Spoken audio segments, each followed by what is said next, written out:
ശബ്ദം ഉണ്ടാക്കരുത്. അകത്ത് നല്ല മൊട്ടൻ നായ്ക്കളുണ്ട്. വീട്ടുകാരെങ്ങനെ ഉണർന്നാൽ പിന്നെ കഥ കഴിഞ്ഞു. പതുക്കെ പതുക്കെ.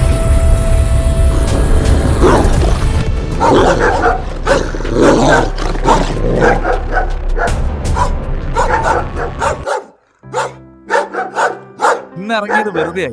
എടാ, നമുക്ക് നാളെ പൊട്ടക്കണക്കിലെ നിധി ഒന്ന് തപ്പിയാലോ? നിധി തപ്പാൻ അതിനുവേണ്ടി ഇതിനു മുമ്പ് ശ്രമിച്ച ആരും തന്നെ ഇന്ന് ജീവിച്ചിരിപ്പില്ല. അമ്പ് കടിയേറ്റ് മരിച്ചല്ലാതെ നിധി അവിടെ നനങ്ങിയിട്ടില്ല, അറിയോ?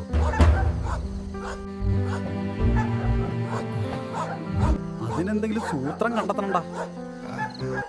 എടാ, ഈ മണ്ണെണ്ണ സ്പ്രേ ചെയ്താൽ പാമ്പ് അടുത്തേക്ക് വരില്ല എന്ന് ഉറപ്പാണോ? അങ്ങനെ കേട്ടിട്ടുണ്ട്. ഒന്ന് ശ്രമിച്ചു നോക്കാം. ഭാഗ്യമുണ്ടെങ്കിൽ നടക്കും. ഒന്നുമില്ല. എടാ സൂക്ഷിക്കണം. ഇനി ഞാൻ അപ്പുറത്തൂടെ പോയി ഇറങ്ങാൻ ശ്രമിച്ചു നോക്കാം. ആയാ ഒരു തെങ്ങ്, പോയാ ഒരു പൊങ്ങ്.